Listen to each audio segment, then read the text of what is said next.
ওই একই গাড়ি নিয়ে বুয়েটের ইলেকট্রিক্যাল অথবা মেকানিক্যাল ডিপার্টমেন্টে যান, আপনার কাছে বোকার মতো বড়দের মতো টাকা। বুয়েট বাংলাদেশের সবচেয়ে বড় স্বপ্ন, আবার সবচেয়ে বড় ভুল।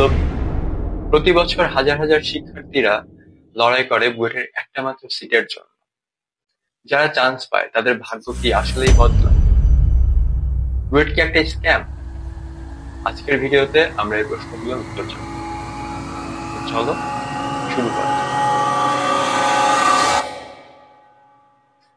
তো প্রথমে বুয়েটের সমস্যাগুলোর কথা নিয়ে শুরু করি। বুয়েটের সবচেয়ে বড় সমস্যার একটা সমস্যা হচ্ছে সেশন জট। জেনারেলি একটা বিএসসি ডিগ্রি শেষ করতে লাগার কথা হচ্ছে 4 বছর, সেখানে বুয়েটের সেশন জটের কারণে এই বিএসসি ডিগ্রি শেষ করতে লাগে 5 থেকে 5.5 বছর। অনেক সময় পত্রিকায় নিউজ হয় যে অমুক দেশের ছেলে বা মেয়েটা 24 বছর বয়সে পিএইচডি কমপ্লিট করছে, অথচ আমাদের বিএসসি কমপ্লিট করতেই আমাদের বয়স 24 পার হয়ে যায়। এই সেশন জট শুধু বুয়েটের না, এই সেশন জট অলমোস্ট প্রত্যেকটা পাবলিক বিশ্ববিদ্যালয়েরই সমস্যা বাংলাদেশে। দ্বিতীয় সমস্যা, অনেকেই মনে করে বুয়েটে পড়লে জবের কোনো সমস্যা নেই, তুমি জব পাবাই। কিন্তু এই কথাটা একটা মিথ। বাংলাদেশের পার্সপেক্টিভে ইঞ্জিনিয়ারিং সেক্টরের জবের অবস্থা খুবই বাজে। এর অনেকগুলো কারণ আছে, সেগুলো অন্য দিনের আলাপ। বাট এটুকু আমি নিশ্চিত করে বলতে পারি, বুয়েট থেকে পাশ করলে যে তোমার জবের গ্যারান্টি হবে এর কোনো সত্যতা নেই। হ্যাঁ, বুয়েট থেকে পাশ করার পর দেখা যায় যে অনেকেই বিভিন্ন সেক্টরে চলে যায়। তুমি দেখবে যে বিসিএস সহ বিভিন্ন জায়গায় বুয়েটিয়ানরা ভালো করতেছে, কিন্তু যেগুলো ইঞ্জিনিয়ারিং সেক্টর সেগুলোতে আসলে জবের সংখ্যা অপ্রতুল। অর্থাৎ বুয়েট থেকে পাশ করা মানেই আসলে জবের কোনো গ্যারান্টি পাওয়া, এই কথাটা ভিত্তিহীন। 3, বাংলাদেশের যে কোনো পাবলিক বিশ্ববিদ্যালয়ের তুলনায় বুয়েটের সেশন ফি অনেক হাই। বছরে আমরা যে পরিমাণ অ্যামাউন্ট বুয়েটকে পে করি, সেই হিসেবে আমরা যে ফ্যাসিলিটিস পাই সেটা একদমই নগণ্য। আমাদের 2টা হল, আহসানুল্লাহ এবং নজরুল, এগুলোর অবস্থা প্রচন্ড বাজে। হয়তো কোনো একদিন শোনাও যেতে পারে যে আহসানুল্লাহ অথবা নজরুল হল ভেঙে পড়ছে। পাশাপাশি বুয়েটের স্টুডেন্ট সংখ্যা বাড়ানোর ফলে হলের যে সিট সংখ্যা, এই সিট সংখ্যাও এখন অপ্রতুল। সমস্যা নাম্বার 4, বুয়েটের 70% মার্কস ডিপেন্ড করে টার্ম ফাইনালের উপর, আর বাকি 30% ডিপেন্ড করে তোমার ক্লাস টেস্ট এন্ড তোমার অ্যাটেন্ডেন্সের উপর। এখন বাই চান্স তুমি যদি সাপোজ অসুস্থ হইলে, তাহলে কিন্তু অনেক সময় দেখা যায় যে তোমার পরীক্ষা খারাপ হয়, কিন্তু তোমার কিন্তু কোনো সেকেন্ড অপরচুনিটি থাকবে না ভালো করার। কেন বলতেছি, তুমি যখন সেকেন্ড টাইম পরীক্ষা দিবে তখন তোমার সিজিপিএ কাউন্ট হবে 4-এর মধ্যে না, তখন তোমার সিজিপিএ কাউন্ট হবে 3-এর মধ্যে। এর ফলে এই সিস্টেমটা, বুয়েটের যে পরিবেশ, এটাকে অনেকটা আনবেয়ারেবল করে তুলছে। কারণ এই টার্ম ফাইনালের মধ্যে এত পরিমাণ প্রেশার সহ্য করতে হয়, এটা আসলে কল্পনাতীত। শুধু তাই না, 70% মার্কস শুধু টার্ম ফাইনালের উপর নির্ভর করা, এটাও একটা অবসলিট পদ্ধতি। পৃথিবীর অন্যান্য দেশে এমন কোনো নিয়ম প্রচলিত নেই যে শুধুমাত্র টার্ম ফাইনালের উপর এত হিউজ একটা পার্সেন্টেজ ডিপেন্ড করবে। 5, বুয়েটের পড়ালেখা অনেকটাই থিওরি নির্ভর এবং কিছু কিছু ক্ষেত্রে বেশ মুখস্থের প্রয়োজন হয়। ক্রিয়েটিভিটি দেখানোর সুযোগ এখানে আসলে অনেকাংশেই কম। একাডেমিক লেভেলে তুমি কোনো ক্রিয়েটিভিটি দেখাইতে চাবা অথবা তোমাকে দিয়ে ক্রিয়েটিভ কোনো কাজ করানো হবে, এর সম্ভাবনা বেশ কম। তাহলে বুয়েটে পড়া কি একদমই অর্থিক না? বুয়েটে কি তাহলে ভর্তি হব না? ডিসিশনটা নাও, বাট আমার কথা শেষ হোক তারপরে। দেখো, এটা আমি মনে প্রাণে বিশ্বাস করি যে বুয়েটের যে অ্যাডমিশন সিস্টেম, বুয়েটের যে স্বচ্ছ পরীক্ষার ব্যবস্থা, এটা যে কোনো জায়গার থেকে অনেক বেশি অথেন্টিক, অনেক বেশি কম্পিটিটিভ। এর ফলে বুয়েটে যারা আসে তারা অ্যাকচুয়ালি মেধাবী। হ্যাঁ, এমন হতে পারে যে সবাই হয়তো মেধাবী না, কিন্তু এটা অবশ্যই সত্য বেশিরভাগ মানুষ প্রচন্ড লেভেলের পরিশ্রমী। না হলে বুয়েটের অ্যাডমিশন টেস্ট ক্র্যাক করা সম্ভব না আমি মনে করি। এর ফলে বুয়েটে কারা আসতেছে? বুয়েটে আসতেছে যারা পরিশ্রমী, যারা মেধাবী, যারা স্বপ্নবাজ। এর ফলে কি হচ্ছে, একটা পিয়ার প্রেসার, একটা অ্যাটমসফিয়ার তৈরি হচ্ছে। আমি বিশ্বাস করি আমরা আসলে আমরা যে 5 জন মানুষের সংস্পর্শে সবসময় থাকি তাদের একটা অ্যাভারেজ। তো বুয়েটে আসার ফলে যেটা হচ্ছে, একটা পিয়ার প্রেশারের কারণে তোমার ভালো করার পসিবিলিটিস অনেক অনেক বেড়ে যাচ্ছে। তুমি যখন 5 জন স্বপ্নবাজ মানুষের সাথে মিশবে, তোমার পসিবিলিটিস অনেক বেড়ে যাবে যে তুমিও একটা ভালো ডিরেকশনে নিজেকে নিবে, তুমিও অ্যাম্বিশাস হবে, তুমিও হার্ড ওয়ার্কিং হবে। এর ফলে কি হচ্ছে, এই পিয়ার প্রেশার, তুমি যদি হার্ড ওয়ার্কিং নাও হইতে চাও তবুও তোমাকে হার্ড ওয়ার্কিং করতেছে, অথবা তোমার মধ্যে একটা গিল্ট ফিলিং তৈরি করতেছে যে okay, maybe I am not good enough, I should work on my self. এই জিনিসটা যখন নিজের মধ্যে কাজ করে, আমার মনে হয় যে you are bound to do something in your life.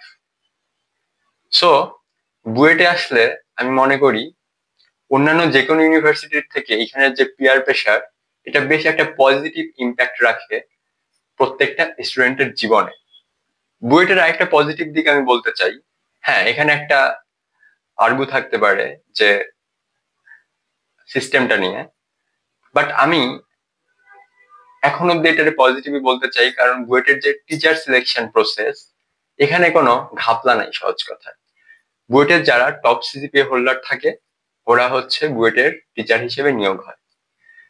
হ্যাঁ, সিস্টেমটা একটু ভালো হতে পারতো যে আচ্ছা, কে বেশি ভালো পড়াচ্ছে বা কার উপস্থাপন ভালো, প্লাস কার সিজিপিএ ভালো, আরো অনেক ফ্যাক্টর বা প্যারামিটার্স এর উপর ভিত্তি করে টিচার নিয়োগ হতে পারতো। কিন্তু শুধুমাত্র সিজিপিএ, যেহেতু এটা একটা কোয়ান্টিটি, একটা একটা ভ্যালু, এর ফলে কি হচ্ছে যে টিচারটা আসতেছে, এখানে কোনো 2 নাম্বার হওয়ার সুযোগ নেই, এখানে কোনো রেকমেন্ডেশন পেয়ে টিচার হওয়ার নজির নাই বললেই চলে। এর ফলে বুয়েটের যে টিচার নিয়োগের ব্যবস্থা, এটা খুবই স্বচ্ছ।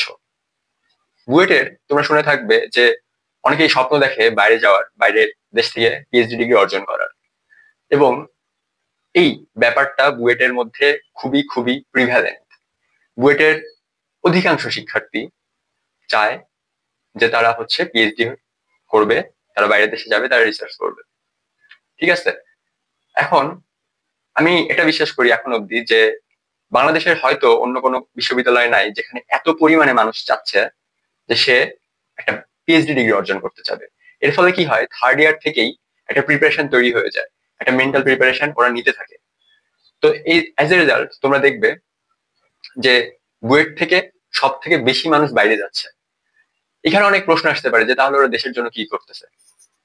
এটার উত্তর আমি অন্যদিন দিব, কিন্তু কথা হচ্ছে এই যে বাইরে যাওয়ার যে প্রক্রিয়াটা, এটা কিন্তু ইজি না। কেউ একজন যখন বাইরে যাচ্ছে তখন সে আরো অনেকগুলো দেশের সাথে কম্পিট করতেছে, তারপর কিন্তু সে পিএইচডি ডিগ্রির জন্য সিলেক্টেড হচ্ছে। তো বুয়েটের এই এনভায়রনমেন্টটা অবশ্যই আমার কাছে একটা প্রশংসনীয় ব্যাপার মনে হয়। বুয়েটের আরেকটা পজিটিভ দিক হচ্ছে বুয়েটের অ্যালামনাই অ্যাসোসিয়েশন। তোমরা যদি যে কোনো একটা জবে ঢুকো বা জবে যাও, তোমরা দেখবে যে ওখানে বুয়েটের অ্যালামনাইরা আছেই। এর ফলে কি হয়, একটা কানেকশন বিল্ড আপ করার একটা সুযোগ থাকে। তুমি অনেক ইনফো জানতে পারো যেটা হয়তো সহজে আরেকজনের কাছে অ্যাক্সেসিবল না। তো বুয়েটে একটা স্ট্রং অ্যালামনাই কমিউনিটি আছে, যাদের কাছে হেল্প চাইলে হেল্প পাওয়া যায়, যারা ভালোই হেল্পফুল। বুয়েট থেকে পাস করার পর তুমি চাইলে অনেক ভার্সেটাইল একটা ক্যারিয়ার করতে পারো, বা তোমার অনেক অপশন খুলে যায়। টু বি ভেরি অনেস্ট, তুমি দেখবে যে বুয়েট থেকে বিসিএস ক্যাডারের দিকে যাচ্ছে অনেকে। হ্যাঁ, এখন বিসিএস ক্যাডারের দিকে যাওয়া কতটুকু যৌক্তিক অযৌক্তিক ওটা নিয়ে তর্ক হতে পারে, ওটা অন্যদিনের আলাপ, বাট যাচ্ছে তো। প্লাস অনেকেই দেখবে যে অনেক মাল্টি ন্যাশনাল কোম্পানি কাজ করতেছে, অনেকে ফ্যাঙে কাজ করতেছে, লাইক ফেসবুক, তারপর তোমার ইউটিউব, গুগল, অ্যামাজন, এসব মাল্টি ন্যাশনাল কোম্পানি, বড় বড় কোম্পানিতে অনেকেই কাজ করে বুয়েটের। সো এর ফলে এখানেও একটা কি তৈরি হচ্ছে, এখানে একটা অ্যাটমসফিয়ার তৈরি হচ্ছে। যখন তুমি দেখবে না যে তোমার ইউনিভার্সিটির বড় ভাই একটা ভালো জায়গায় কাজ করতেছে, একটা ভালো জব সে হোল্ড করতেছে, তখন তোমার কাছে জিনিসগুলো মনে হয় যে অ্যাটেইনেবল, মনে হয় যে আচ্ছা তোমার পক্ষে সম্ভব। যে ব্যাপারটা এরকম না যে আমার সাপোজ ভার্সিটির বড় ভাই যদি পারে, আমি চেষ্টা করলে অবশ্যই আমার পারার কথা, কারণ আমরা তো এনভায়রনমেন্ট অনেকটাই সেম পাচ্ছি। এই বিশ্বাসটা বিল্ড আপ করা সম্ভব, কারণ আমাদের এই চোখের সামনে অনেকেই দেখা যায় যে পিএইচডি করতে যাচ্ছে, অনেকেই বড় কোম্পানিতে জব পাচ্ছে বা জব করতেছে। এর ফলে কি হয়, এই আত্মবিশ্বাসটা গড়ে ওঠে যে না, আমাদের পক্ষে আসলে ভালো করা সম্ভব। বাংলাদেশে যে কোনো ভর্তি পরীক্ষার তুমি তালিকা করো, বুয়েট ওর মধ্যে কঠিনের দিক থেকে আগে থাকবেই। আমি চাই তুমি বুয়েটের চান্স পাওয়ার পর ভর্তি হও বা না হয়, এটা তোমার একান্তই ব্যাপার, কিন্তু আমি চাই যে তুমি এই প্রসেসের মধ্য দিয়ে আসো। আমি চাই যে তুমি এই অ্যাডমিশন টেস্টটাকে ক্র্যাক করার সফলতা অর্জন করো। কারণ কি, তুমি যখন এই অ্যাডমিশন টেস্টটাকে ক্র্যাক করবে, দ্যাট মিনস তোমার মধ্যে অনেক পোটেনশিয়াল আছে। আমি বলতেছি না যারা ক্র্যাক করে না তাদের মধ্যে পোটেনশিয়াল নাই, এখানে কোনো বিতর্ক তৈরি করার চেষ্টা করো না। আমি বলতেছি যে তুমি যদি এই অ্যাডমিশন প্রসেসটা ক্র্যাক করতে পারো, তার মানে তুমি আসলে জীবনে একবার হলেও নিজেকে দেখাইছো যে তুমি আসলে পরিশ্রমের মাধ্যমে বিশাল থেকে বিশালতর একটা কঠিন এক্সাম ক্র্যাক করার অ্যাবিলিটি তোমার আছে। এন্ড এটা তোমার মধ্যে যে পরিমাণ আত্মবিশ্বাস দিবে, এটা আসলে কল্পনাতীত। এই আত্মবিশ্বাসটা তোমার ভবিষ্যতেও কাজে দিবে। এই আত্মবিশ্বাস তোমাকে অন্যদের থেকে একটু হলেও আগায় রাখবে যে না, তুমি একবার পরিশ্রমের ফলে অত্যন্ত কঠিন একটা রিগোরাস একটা এক্সাম ক্র্যাক করতে সফল হইছো। তো আমি বলবো যে বুয়েট বাংলাদেশের পার্সপেক্টিভে অতীত এখন অব্দি আমার মনে হয়, কিন্তু তুমি পড়ো বা না পড়ো এটা তোমার ব্যক্তিগত ব্যাপার। আরেকটা কথা না বললেই না, বুয়েটে আসলে বিভিন্ন শ্রেণীর মানুষ আছে। যেমন এখানে রিক্সাওয়ালার সন্তান পড়তেছে, সচিবের সন্তান পড়তেছে, ধনী দরিদ্র সবাই এখানে আসে। এখন সবার ফ্যামিলির ব্যাকগ্রাউন্ড তো সেম না। তো অনেকের ইচ্ছা থাকে যত তাড়াতাড়ি পরিবারের হাল ধরতে পারবো তত ভালো। তো বুয়েট তোমাকে এই অপরচুনিটি দেয়। এই ট্যাগের ফলে তুমি কি করতে পারো, আসলে এই ট্যাগের ফলে তুমি এই ট্যাগটাকে ইউজ করে তুমি ডেফিনেটলি তোমার ফ্যামিলির হাল ধরতে পারো, যেটা হয়তো বা অন্য কোনো প্রতিষ্ঠানের হইলে জিনিসটা এত সহজ না। তো তুমি চাইলে আরামসে টিউশনি করে নিজের ফ্যামিলির হাল ধরতে পারো।